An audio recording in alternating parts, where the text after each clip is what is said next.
Phil. I'm Nilden. I'm Raz. I'm gonna bust his ass. I'm Shane. Slide jobs by the dozen out here. I'm Brandon. And he can kiss my dick. Hello, this is Thomas. Come here. Pisser. I'm John. Sit down the back straightaway for the final time. Ladies and gentlemen, boys and girls. This is the Dirty Slider Podcast. Sit down, buckle up, and hang on. It's about to get rough.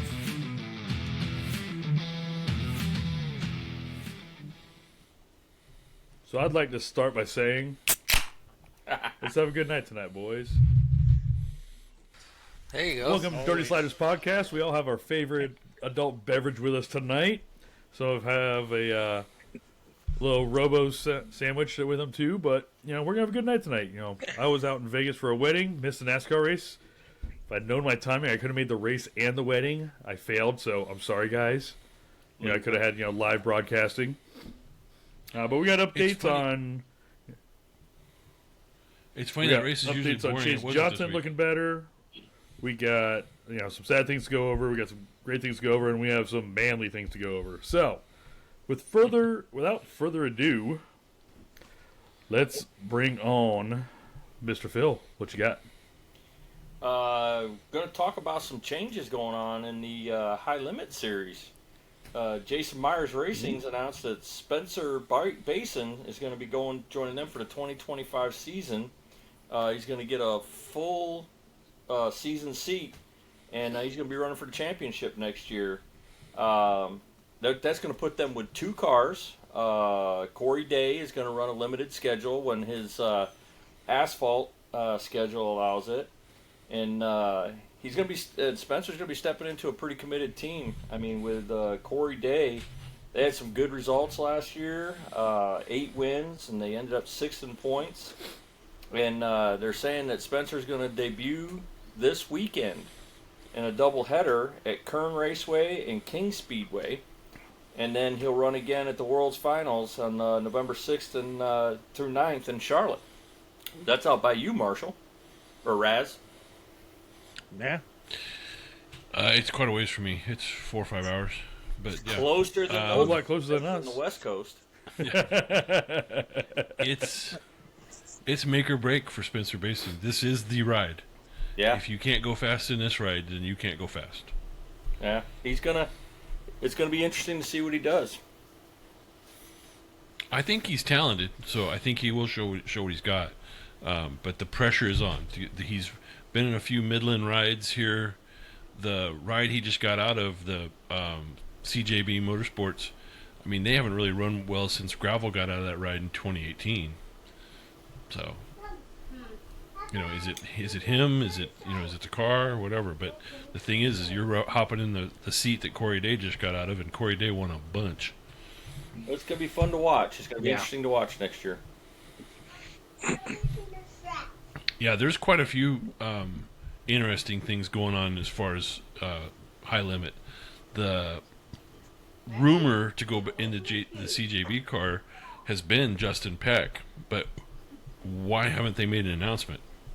It's like, are they looking for somebody else? You know, because from what I heard was Justin Peck was all but thought he was in there like swimwear, but they haven't made the announcement yet.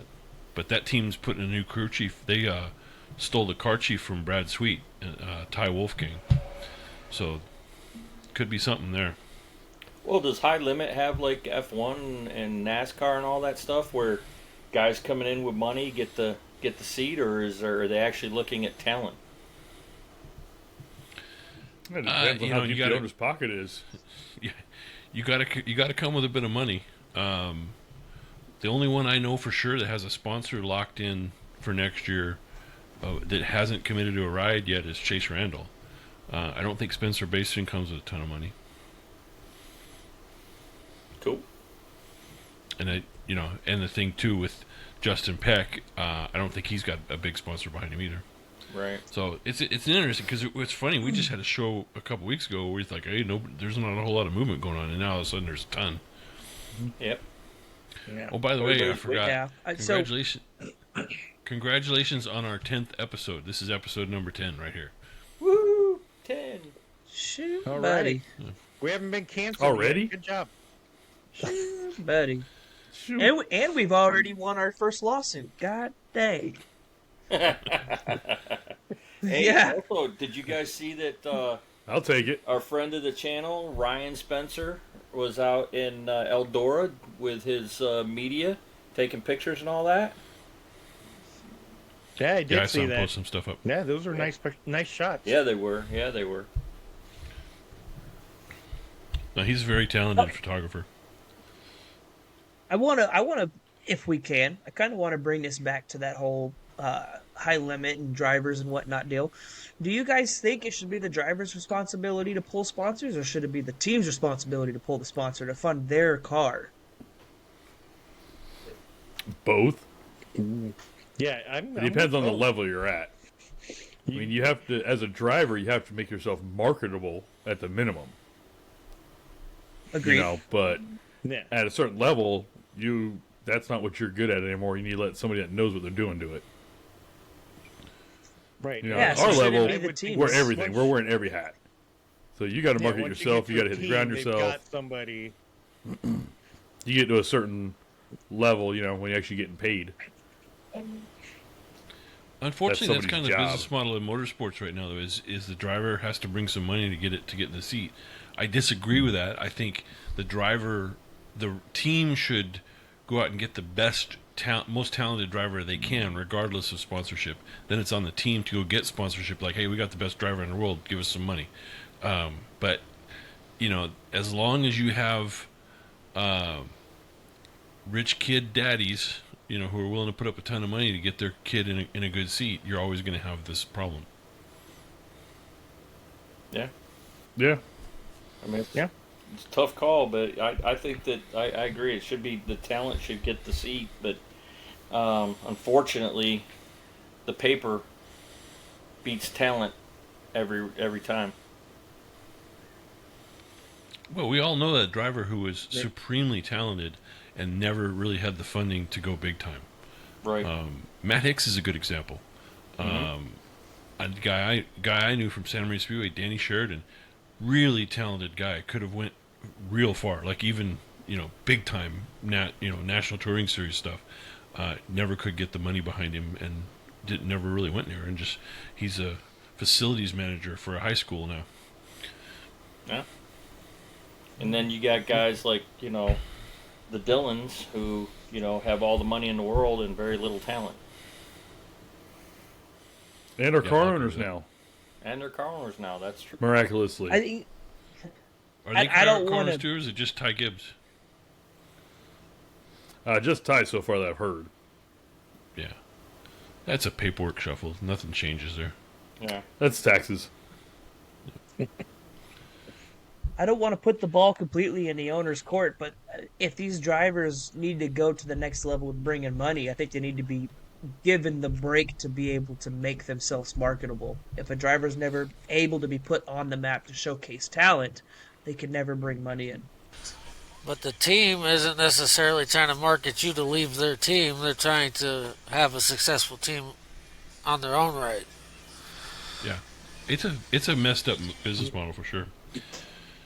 Well, speaking of sponsorship, Lucas Oil 8 Models have a new sponsor for the 2025 season. It's Flow Racing. So it will be they'll be the title sponsor. I don't know if that means Lucas Oil goes completely out or not, but it is going to be Flow Racing's deal.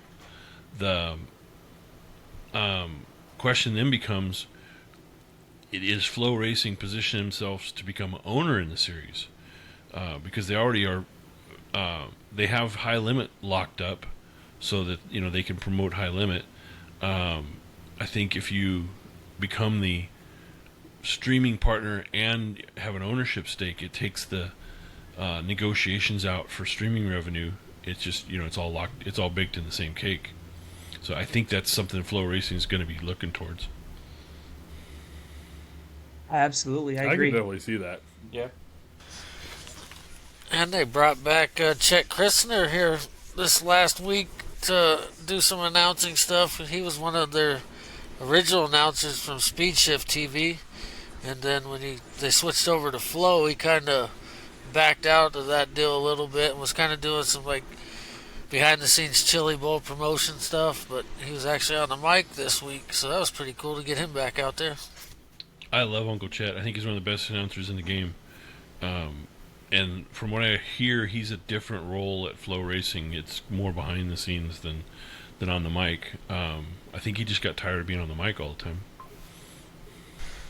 Well, yeah, that, and like you said, he's one of the greatest, I think, on a microphone, especially when it comes to, announcing these good, sprint car races, because he comes up with some stuff off the top of his head that's probably some of the funniest stuff you'll hear coming from an announcer. It's time to drop the hammer. I think there for a minute he was doing like the top 5 or top 10 moments of the week or whatever. But that toot the old stink whistle was probably one that stands out to me. Yeah. And he was very educated. He knew the drivers. He could transition from driver to driver in a second's notice. On the fly, and I think that helps a lot. Plus, he's a race fan. You could tell. Yeah.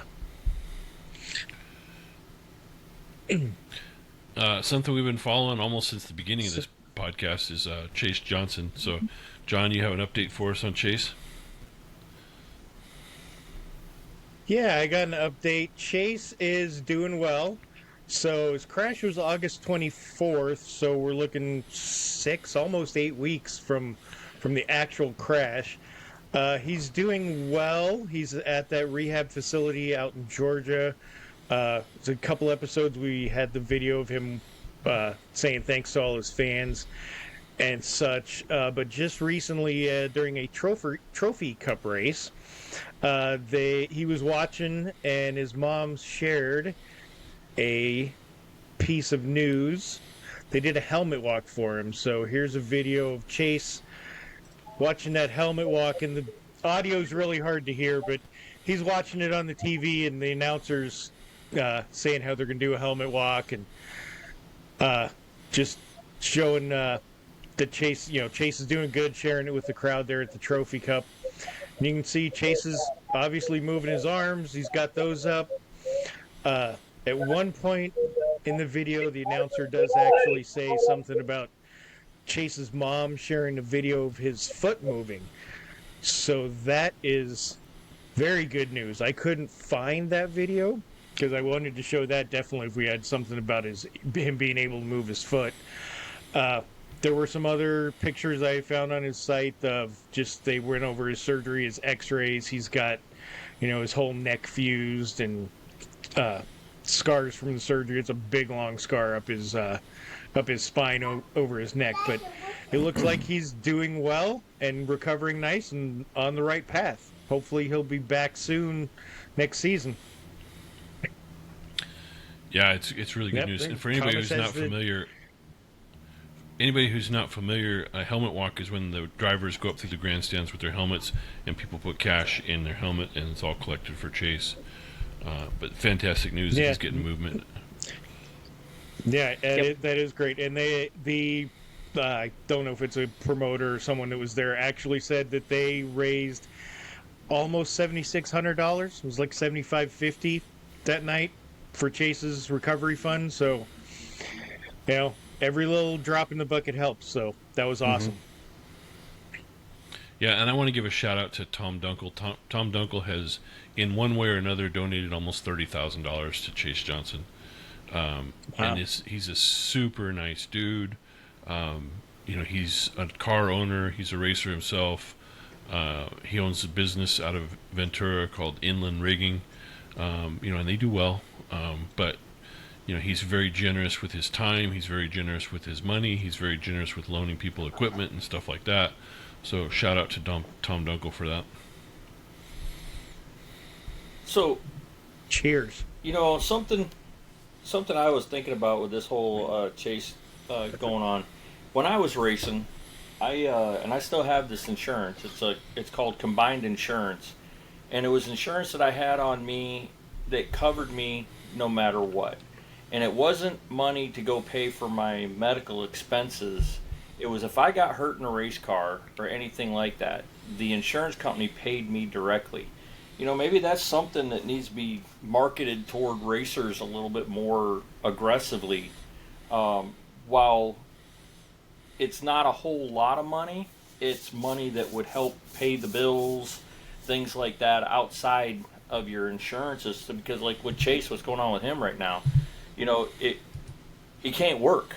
I mean, and like when I was racing, if I got hurt, I couldn't work. And if I was in the hospital or anything like that, they gave us, they pay you a pretty good amount of money. You know what it is when you sign your contract, but that's something maybe racers need to start looking into is have something a little bit more like that. Because I mean, these cars are getting faster, and we're seeing drivers take tumbles, and some drivers getting hurt pretty good. It's something to consider in the future, or all drivers should consider. Yeah. Yeah, but they would have to admit they're mortal. Well, you never admit you're mortal at the racetrack, because There is that. only one thing I was ever scared of at the racetrack, and that was fire. I was never scared of anything else. When I got in a race car, I never drove with the idea of thinking about getting hurt. I never drove with my checkbook.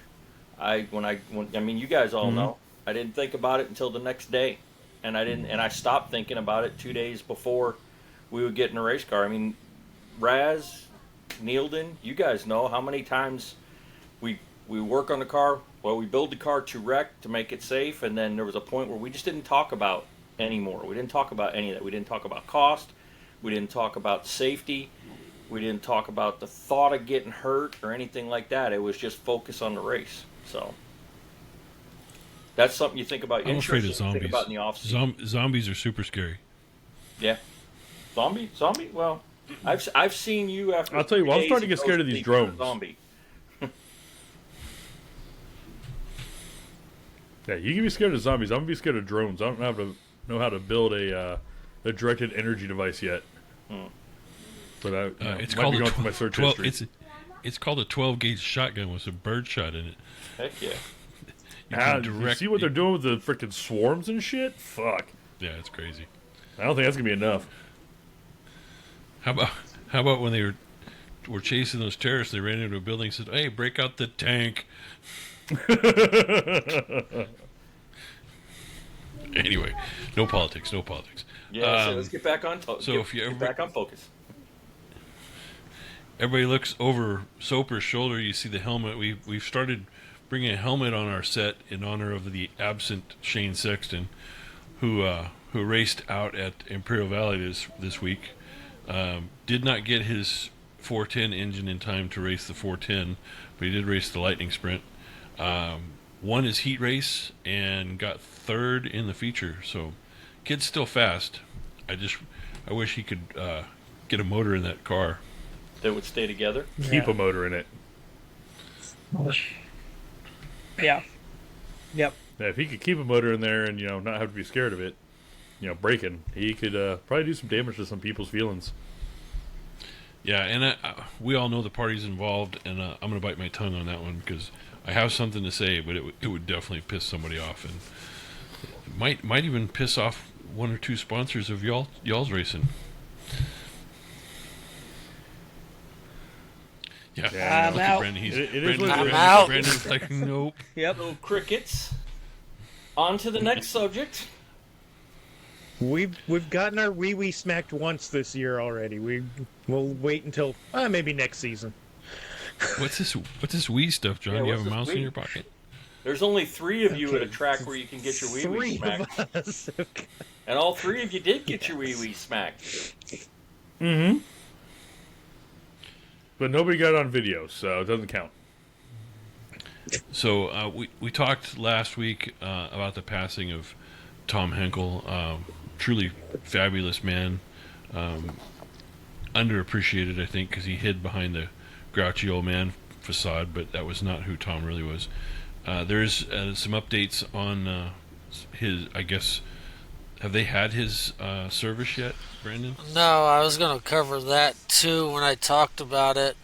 But I do want to start off with, just like you were saying, he came off kind of as a grouchy old man, but if you ask 90% of anybody that had any kind of talk with Tom Hinkle. Most of the time it was he'll text you at night or, some other day and just say, hey, just checking in on you, or let's go to lunch and talk. There's one thing about him, he always liked to go to lunch and, talk over some food. Always at Antonelli's. Antonelli's Deli, yeah. So they did share some information. The celebration of life for Tom will be on November 2nd at 11 o'clock, Unity Church of El Cajon. Reception immediately follows at the Elks Lodge in El Cajon. So that is November 2nd at 11 o'clock.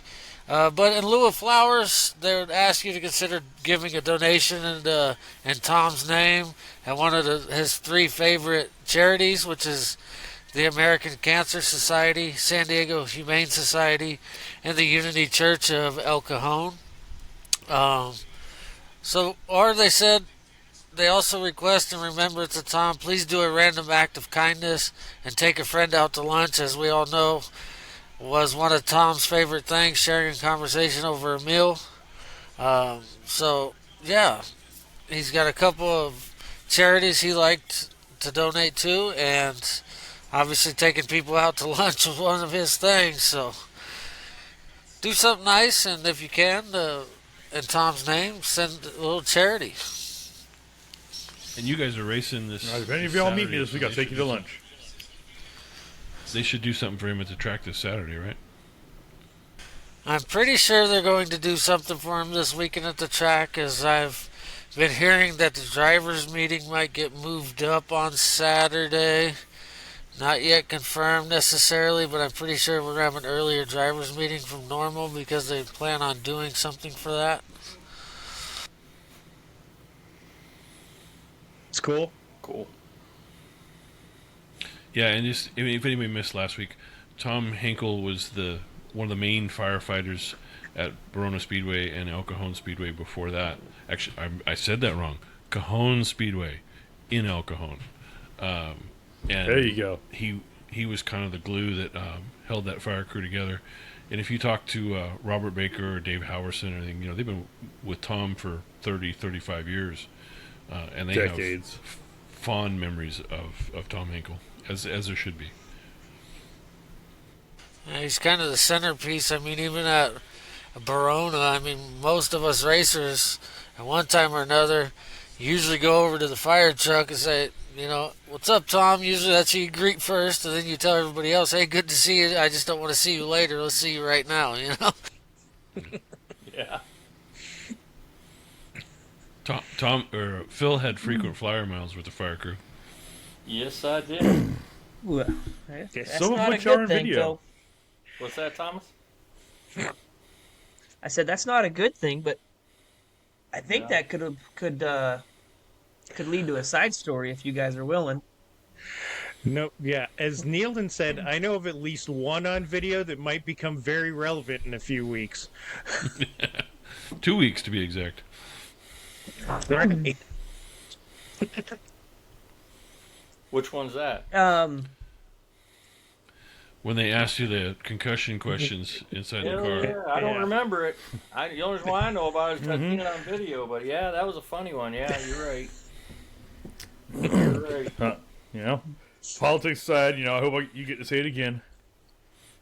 I don't want to be in that position again, dude. That sucked.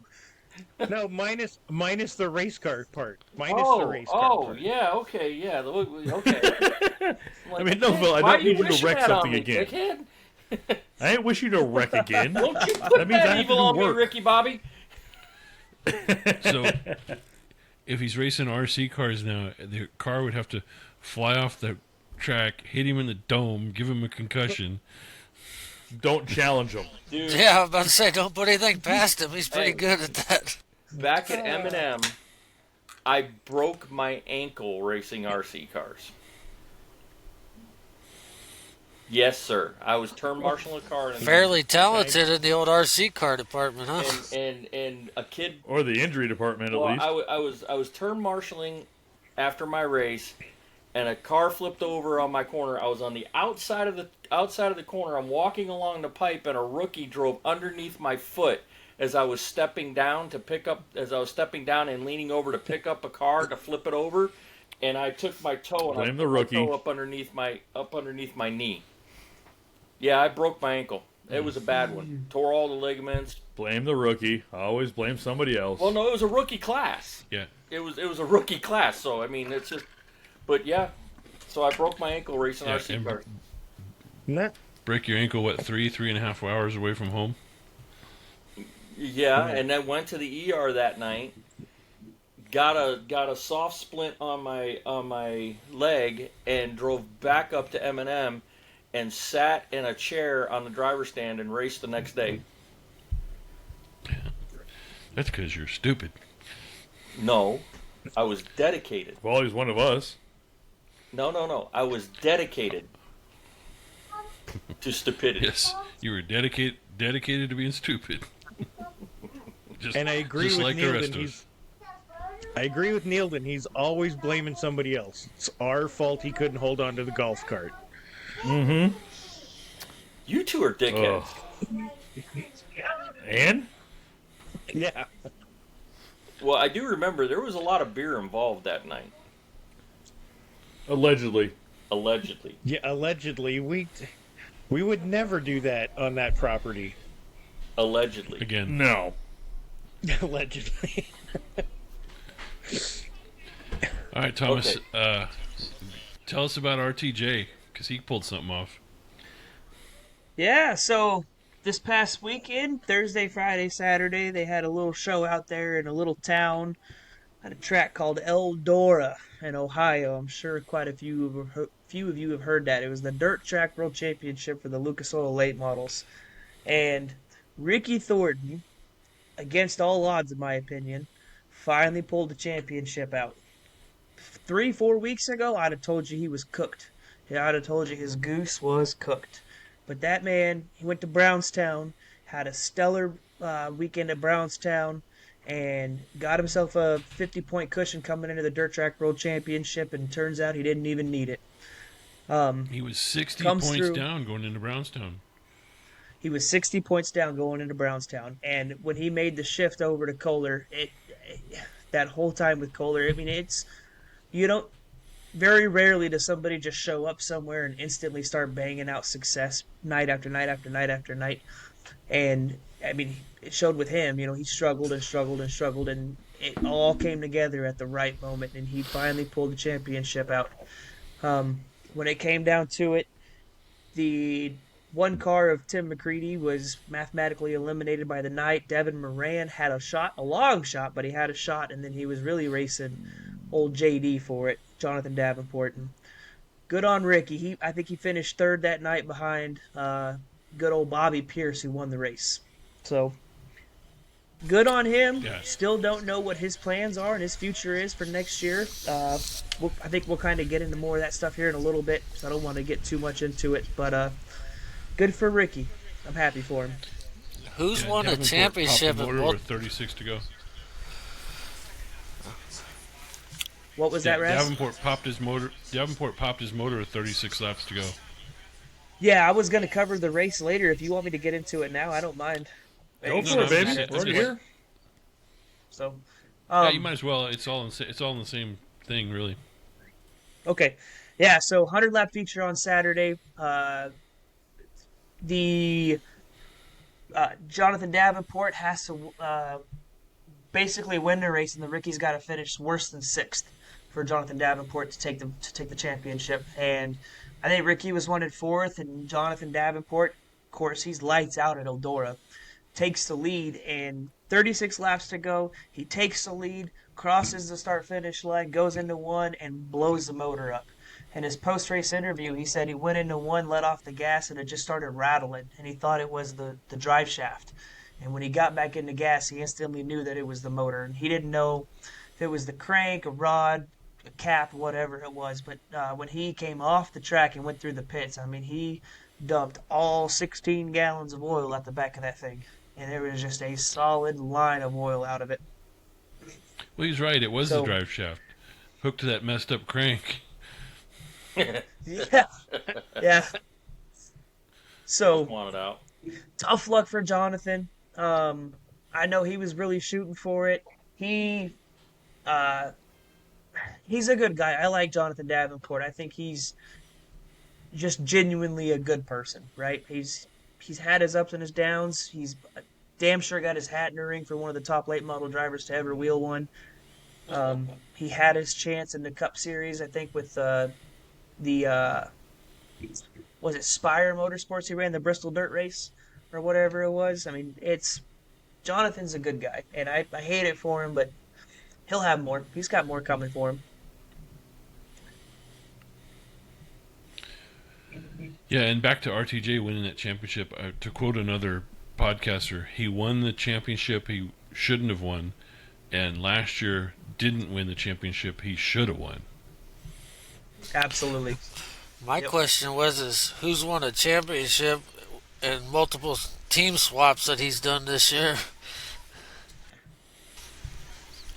Oh, You go from Yeah, I mean, losing a good ride, Yeah. and then you ended up in a one-off ride, and then you found a ride, and you still won a championship. Yeah, and Chris Madden's first championship in a late model was as a crew chief. Yeah, that was the next thing I was going to hit was Chris Madden. Horse, I don't know if we've said it, but it's definitely been put out there. Chris Madden is not going to be back next year crew chief in that ride. I think he's got other plans to do kind of some family stuff and some personal business things, and maybe we'll see him behind the wheel of a late model next year at some point. Yeah, But I think he said he's he's going to not run a gonna be limited back. schedule. Yeah. Yep. So, what? Yep. And then Davenport's kind of starting the rumor mill by running the Rumley car coming up. Yeah. So, speaking on that, then, so Jonathan Davenport in his post race interview, he talked about Corsa Motor blowing up, and then he said something that at least I wasn't tracking. I don't know if anybody else was, but he wasn't even going to run the Lucas Oil Series this year. I think he kind of had his mind made up to run a pick and choose, kind of from the way it sounded. But his sponsors over at Nutrien Ag, of course, that's his main sponsor, convinced him to run the Lucas Oil Series this year. So, it's a good thing we had him in the series this year. And then here for the National 100 at East Alabama Motor Speedway, and for the World Championships out in North Carolina, he's going to be driving that Kevin Rumley 6 late model car. Those of you who don't know, that is where Jonathan was racing at before he got in that 49 car. Now, he has gone out and said publicly that he will drive that 49 car for as long as they'll let him sit in that seat. He has no intentions of leaving the 49. He doesn't want to go join the 6. He wants to stay in that 49 car. But I think it kind of opens the doors for rumors just seeing him back in that seat again. Well, that I Rumley just car think- is the one where they started. Go ahead, Brandon. I was just getting ready to say, I just think that since the Lucas Oil Series is over, Rumley had that seat, and obviously he's not going to turn down a known good ride for two, 15,000 to win shows, I think they are. 25,000 at the World Championships. So, I mean, I just don't see him turn that ride down, but I also don't think that opens the door to anything other than a couple of races here. Well, and Rumley and Davenport, when they were together before, that's when they did some innovation on the late model. Yeah, Kevin Rumley still won't talk about it. Well, and they have that arm they call it the device.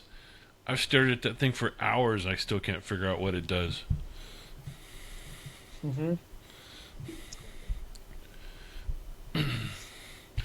Well, speaking of dedicated to stupid, that brings us to Rico Abreu. Because this is one of the stupidest things I don't know I've if ever I'd seen. say stupid. This is commitment, sir. Commitment. Ouch. I'm going to talk about my boy, Rico. Standing by your kid. Here we go. I'm standing by my man. He ain't no kid. He's a man. And he proved it. Him and I think it's his brother. They did something over the you weekend got the that video? they felt was... I do. You just hold up. You know, we're not professionals. I got to figure out how to do this. There we go. And it's going to be this one here. Tens of listeners are waiting. Hey, it's okay. It's okay. And we appreciate every one of them. So, can you guys see Yes, it? we do. Okay. Yes. So, here we go.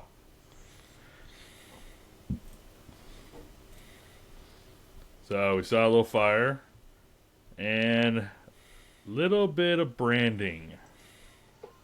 So, Rico and his brother, they have his family has a winery in Northern California where they both still work. Rico goes up there and works when he can.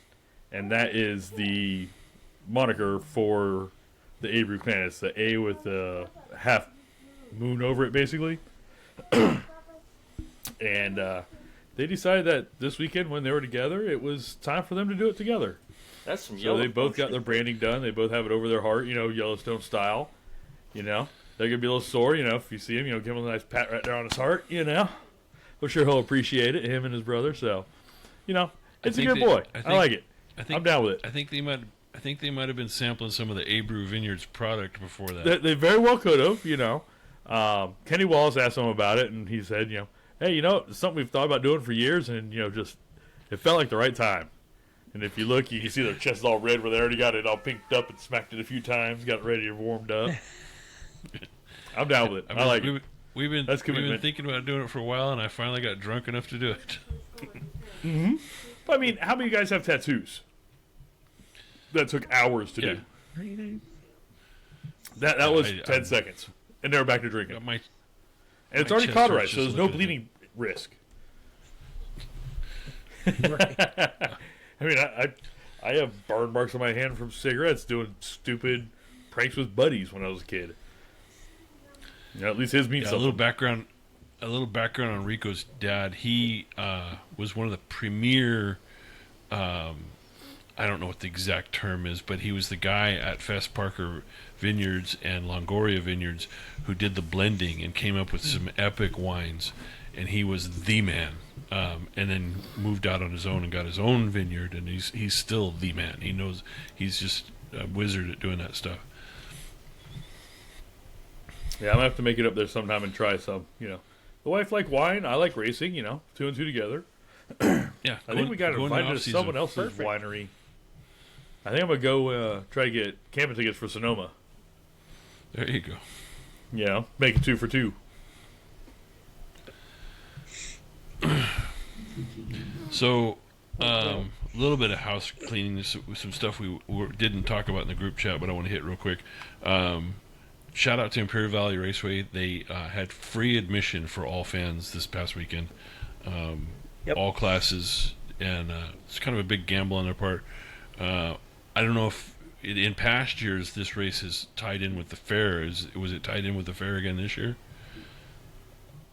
No, this wasn't the Midwinter Fair. This was just a standalone race weekend. Yeah. I know the Chiramonte, I don't know if it's Braden Chiramonte or Bronson Chiramonte, one of the two brothers. Bronson. Is it Bronson? It makes sense because Braden's out racing. He's the new promoter out there and has been doing a ton of good things. That is kind of a cool track and has needed a good promoter for a long time, and it looks like they might have one.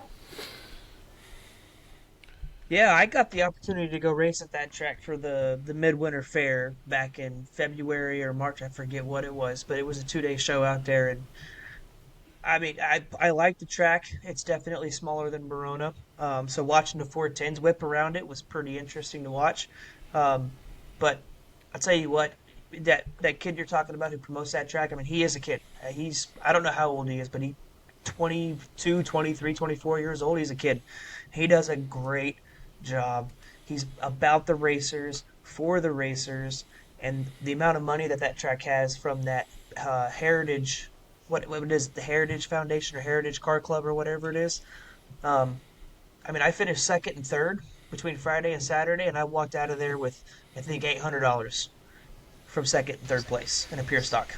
So they're definitely about it, and I had a great time. Well, with Bronson, I had the chance to announce at Paw when Bronson was the race director because Brad Whitfield was racing his stock car. And I'll tell you, that kid's on top of his game when it comes to the track in general. What's going on, who's doing what, how's it working. But Imperial, they are doing a damn good job. I took Soper's pure stock down there and set fastest pure stock time with old Bridger down there on my crew there before we got wadded up. But yeah, that's a fun little track. Yeah, the other thing I want to talk about was Aaron Reitzel got a World Outlaw win at Route 66. What makes this kind of semi-medium big news is that's the first win he's had since 2021 when they had the chassis controversy. I don't know if everybody remembers, but they busted Aaron Reitzel putting World Racing Group approval stickers on a chassis that was not legal. Ooh, shit. I missed that one or forgot about it. One or the other. Yeah, I missed that one. Yeah, that was back in 2021. And then touching on Trophy Cup real quick, Corey Day won the points championship. I want to give a shout out to my buddy Caleb Montgomery. He finished 10th in points. That 10th in points paid him $9,750. I think Corey Day won something like 25 grand. Yeah, buddy. That's a good day. That'll work, sir. And then again with Southwest tracks, Soper, you got a little something about one of Brad Whitfield's posts recently? Yeah, so Brad Whitfield, for those of you who don't know, he was promoting Cocopah, and he is promoting Central Arizona and Casa Grande and Deuce Clubs out in Sholo, Arizona. And he made a post today with the High Limit banner talking about how he likes sprint cars. Now, there was nothing official, like they're coming, these are the dates, whatever, but you make a post and you put the High Limit logo on your post saying you like sprint cars. I think that's a pretty dead giveaway. Them big bad boys That you're before trying to are do coming something. to town. Yeah, I think that deal's done. Brad Whitfield is subtle like a train wreck. Right? Which is cool, and I'm excited for it because Bombshell, I had a sponsor buy me a 529 gear so I can go down to Casa Grande and Central Arizona for Thanksgiving and go run that race, which should lead us into the Winter Nationals this year, boys. Nice. Nice. Uh-oh. Nice. Get a motorhome, we'll come down and crew for you. Nailed it. I know a guy who's got one. The only guy not laughing. Yeah. Oh, And does it have Phil, those you know LED what? lights all over it? Hey, Neil, is there something I'm wrong going with to your put neck? this... Yeah, I got. Yeah, I don't I'm just know. going to Might throw have to this check the out there wife. real quick. If Phil, you're in Florida. Yeah. By my recollection, Kentucky is on the way to Arizona. Not really. Well, I'm glad you're not a navigator because the ship would be run aground a lot. Marooned. Hey, I didn't say it was a direct route, but Kentucky No, is in think about between Florida and Arizona. It'd be about 800 miles out of his way. And 800 miles he'd be glad Ish. to take for a good old buddy. Yes, that's true. What are I'll you send you running? beer money. What are you running? I'll run the Sport Mod for Thanksgiving and then for Winter Nationals, same thing, Sport Yeah, Mod. well, see, for Thanksgiving, I'm going to be in South Florida with family. So, yeah. That's unfortunately not going to So happen. you've got November and December to plan for January. January, I'm going to be in Tampa. And that's why it was left up. And January, I'll be in Tulsa. Yeah.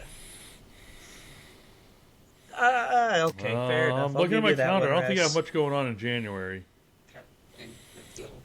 There it is. For all of Hey, our I got a room. listeners, let's get a I live got a room broadcast. for you in the Airbnb, Neilton. Yeah, we'll have to see what happens there. Hey, Raz, isn't there room? I In the don't know what's parking more lot for that big expensive: bus he's got? fuel for the RV or a plane ticket. I didn't hear you, Phil. Isn't there room in that big old parking lot at the driller for that big old bus he's got? Shit, I can't Yeah, take there's that even- much time there's even- off. There's even hookup. Shoot. Hey, you come on out here and get a Raz. What are the tickets for the Chili Bowl for the whole time to be in the pits there, Raz? Like $300 For the week? for the week. Yeah. I think it might be $350. I don't know. It's not terrible. And what's it cost? to I got a stand few parking more lot years in my a loan camper? before I can take a week off. I know we're not professionals, but we do have to talk one at a time. What's it cost to stay in the parking lot in a camper? So what were you saying? Oh fuck! What an asshole. I I don't know. can't that believe I'm answer, the Phil. only one.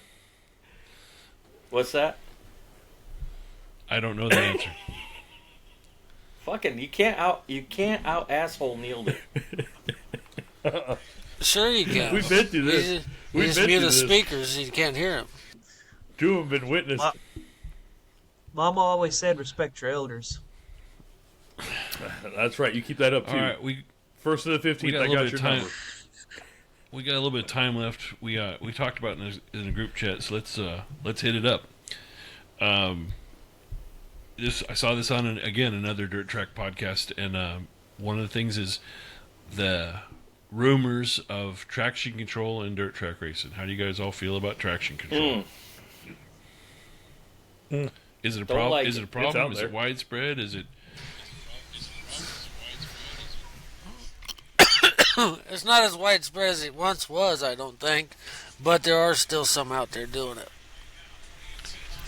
So my counter to that is if it's I not mean, there's always going to be widespread. people that are. Go ahead, Nilden. Finish up. If it's not widespread, then why are these traction control device companies still in business? Because not just dirt track racers using traction control. There's a couple that are dirt track specific. Yeah, but does that go over to like the dirt trucks and stuff like that could potentially use it legally? Yeah, I don't know. I know this. It's nearly undetectable. It's almost impossible to detect. One of the rumors that the Dirt Tracker talked about was that you could potentially be jammed by a fish finder. This sounded wild to me.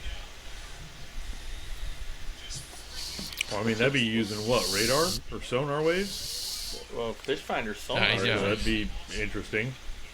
Yeah, it'd be sonar. I'm Yeah. not sure how. Someone smarter than me figured it out to start with, so. Yeah. But I know, allegedly, in an asphalt truck series we used to run, the Davis Racing ones, they were Bluetooth, and you could turn them off and on with your phone, so that when you went through tech, they had some kind of device they plugged into your MSD, and it wouldn't detect it. And then after you went through tech, you would allegedly use your phone app Allegedly, to turn it correct. back on. I mean, I'm sure it's out there, Interesting. but I mean, the numbers of people that are running it versus people that aren't, I don't think is huge. I don't think it's, three guys in the country, but it's probably three guys at each track. Each Where are night. those three guys running? Yeah. I mean, it all comes down to is if those three guys are the three top runners every week, then it's a problem. Well, it depends on track conditions too, because if it's a wet and heavy track, traction control doesn't do you any good. No. You have the traction. Now what you need is horsepower. Well, And you there's also no need electronic Bluetooth device that can add horsepower. Well, the other thing is on a high bite track, sometimes you need to be able to get the tires spinning, and if you have traction control, you can't do that. Yeah, I mean, we've all went in the corner and biked it up because you had too much traction. Yeah, traction control is real. What about that picture I sent about those guys hanging out on turn 3 and 4 at that dirt track in Iowa this weekend? I must have missed that one. Was I that missed in that one. our group chat? That was in Dirty Sliders. Yeah, they were. My buddy posted a picture of the cars coming through 3 and 4 and a whole line of fans pretty much lining the billboards right over to the other side of the K rail. Oh, you're talking about the guy who left the park? No, I'm talking about. I got it on my phone right there. You can't really see it, but it's in the BT. Or I'll see if I can like the post in Dirty Sliders. Oh, you put it in B team? So you can see. No, it's in Dirty Sliders. How far back? Not very far. I just hearted it so you can see it. That don't help me none. There, I resent it. Now it's brand new. That's fresh. a better idea. Oh, that's why, because it's unavailable. Yeah, it's How's it unavailable? Says Unavailable. attachment unavailable. Well, here, I'll do it this way. Don't Then I'll believe me? screenshot it and resend it. I don't believe me. Don't believe me? Just watch. There, try that. Oh, there we go. Yeah, Look at those inside the guys. board? Yeah, inside the boards. That could be an issue. Okay, that's some tomfuckery. And it seems like normal operation. That's an Yes. IQ test and they failed. Now, does I that can fall see- on the fans or the track for allowing that? Fans for being stupid or the track for not paying attention to that? There's a whole lot of blame to be pointed on that one. Yeah. I guess we were done with the traction control conversation then. Apparently. I suppose that went away real fast. Well, I mean, it's there. How are you going to catch it? I don't fucking know. How much is there? A bit, I'm sure. I mean, it's like anything else, any other cheat that's out there. It's around. I mean, ultimately the question was, do you like it or do you not like it? I mean, I don't like I'm it. for the not like it part because that takes away from driver talent. Yep. Yeah, I'm with you on that. And then it becomes a matter of who can outspend, because I know the Davis system was like $5,000. Mm-hmm. Jesus. Here I am worried Would you- about having to buy a $150 Hoosier. Yeah, but would you spend $5,000? That's a whole different for a conversation on why a Hoosier costs so much.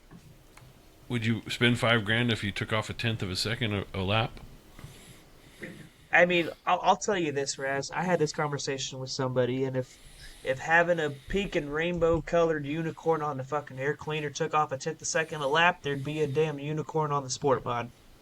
I don't think Yeah. there's a question about that. You know what I mean? Racers will spend every penny they got to go Yeah. faster. Exactly. The cost. and I there's have a always- buddy that's a drag racer. The cost of racing There's is not. always changed. going to be that person. There's always going to be that person who's going to get that unfair advantage. And I won't name names because it'll get us in hot water. But there's a guy that we raced against who is one of the fastest guys out there, and he cannot resist taking that unfair advantage to the next level, to put an illegal part in his engine or to do something else. It's just in his makeup. When we've all seen it, and it's unnecessary because you're the fastest guy out there. Truth. But can always be a little faster. Yeah. But if And you're out there cheating, Not just fastest on our track, fast at a lot of tracks. well, if you're out there Yeah, cheating for sure. and you get caught, just own it.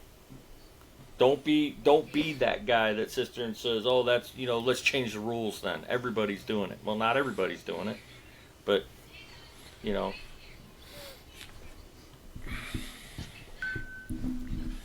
Yeah, I'm with you. It's let's level the playing field as best we can. like running a HEI distributor on a Ford motor and a 4412 two-barrel carburetor on a fuel-injected motor. Hey, let's leave your teammate out of this.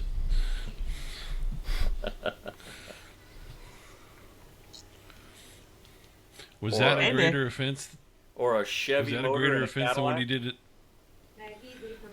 What's that? Was that HEI distributor in a Ford a greater offense than what he did in that Burger King in the Valley? Oh, good Lord, man. He could have got life in prison for that Burger King in the Valley. We were asked to never come back.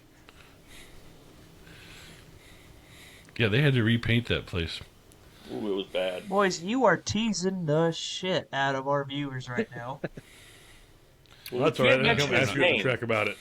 We can't mention his name, but there's a teammate of ours that we were on our way back from a race, and we stopped to get some fast food, and he went into the bathroom and Taco Bell violated that bathroom in so many ways. Like, we were sitting at the out in the seating area, and we kind of looked at each other. I looked over at Raz. I'm like, dude, did you shit yourself? And he's like, no. And our teammate came out and had a shit-eating grin on his face, and the manager come out and said, y'all got to go. His essence escaped the facility. Yes. They were going to call Hazmat in for that. Speaking of that, we also have another guy on this podcast at Ventura Speedway. We decided to go for a race at Ventura, and somebody blew a bathroom up, and I went like 10 minutes later, and somebody else had just walked out of there thinking, he said, what'd he say? He said, God damn, somebody blew that thing up, and the only guy that had come out of there before him was sitting in this podcast right now. Bridger? Well, don't give it away, John. They were involved. Red was having that problem. Something about the Woodland Brothers car was racing that night. If that points them out to anybody. There was chili cheese fries involved? Always. Absolutely. I think that was the first purchase the guy made inside the gate. Well, this is the same You know guy me, that walked by. I gotta have my chili cheese fries. That's the same guy that walked over to John Kremp's Parker Pumper and shit himself right next to the Parker Pumper. Won't mention any names. It's kind of a dick move. Is that a dick move? I'm not sure. No, that's a shit move. A little bit. No, it's an asshole move. I mean, it pumped it directly into his helmet. He was displeased. He was like, bleh, bleh. In a helmet. In the helmet. Yeah. Oh. The only thing better would have been to close the visor and duct tape it down. There might have been a fight then. And y'all wonder why. Well, you know, you can't out-asshole an asshole. All right. Yeah. Well, on that Well, note, with we better that, bring this thing to a close. I'd like what you got, Sober? I'd like to point out that this coming Saturday, October 26th, out at Verona Speedway, we're going to have our last race of the season at Verona, and it's also going to be a trunk or treat for any of our viewers or listeners that are in the greater San Diego, SoCal area.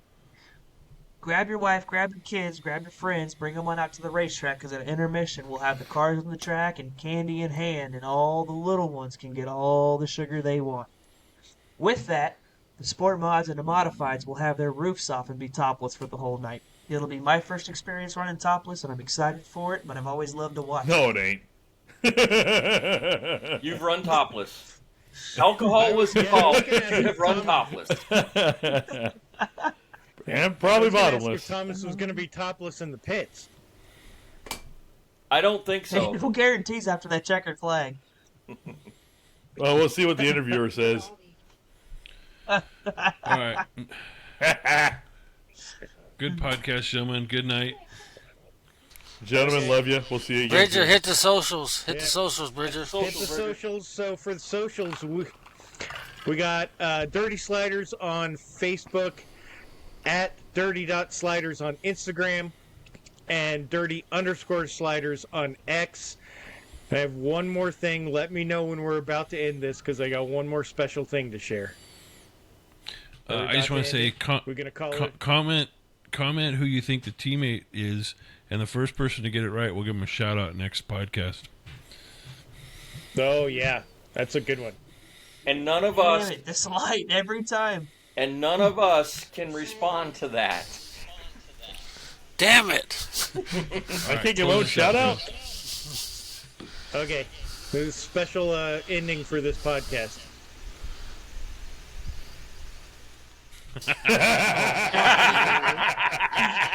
Hey, now, Bridger, post the one with the door open. What's inside of that? Post the one that has the door.